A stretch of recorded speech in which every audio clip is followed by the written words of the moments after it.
ايه ده؟ ايه ده؟ هو ده الميكس بلس؟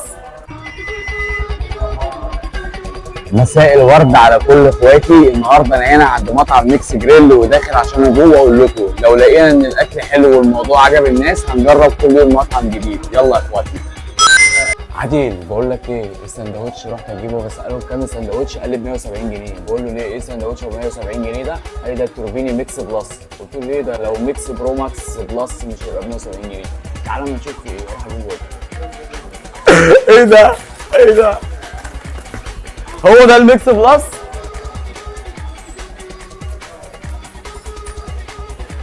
الكاميرا مش جايباها صح؟ اوعى تشوفك بس. ندوق. يلا بسم الله.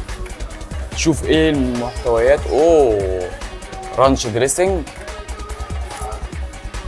كاتشب مش مقاطعة، كاتشب تاني بجد. ايه ده؟ ايه؟ لمين؟ استنى بجد والله. شكله الله اكبر جامد. هو طبعا مفكر ان احنا هناكل عادي، طبعا احنا مش هناكل عادي، احنا داخلين نقيم. الله اكبر. لا لا لا لا، الله اكبر الله اكبر بجد. بجد. نلفه تاني. نلف. بيقول لي ما بيتاكلش الا سخن. ندوق بقى. بسم الله. اعظم تيست شفته في حياتي، اقسم بالله يستاهل. بصوا يا جماعه، اديله مثلا لغايه دلوقتي 8 من 10. مقرمش والعيش حلو طازه. نجرب تستايه كده بيه.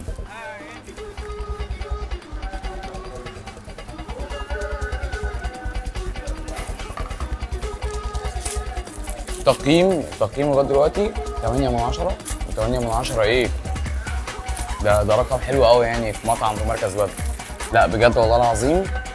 ميكس جريل. تعالى اطلب توربيني بلس اللي هو ب 170 وكله على عينك يا تاج. بصوا جبنه يا جدعان كتير قوي، جبنه كتير قوي كرانشي. لو عجبتكم الفكره ممكن كل يوم نشوف مطعم جديد ونطلب اكل جديد ونجرب الاكلات اللي عندهم والحاجات اللي هم مشهورين بيها وبس. شكرا يا اخواتي.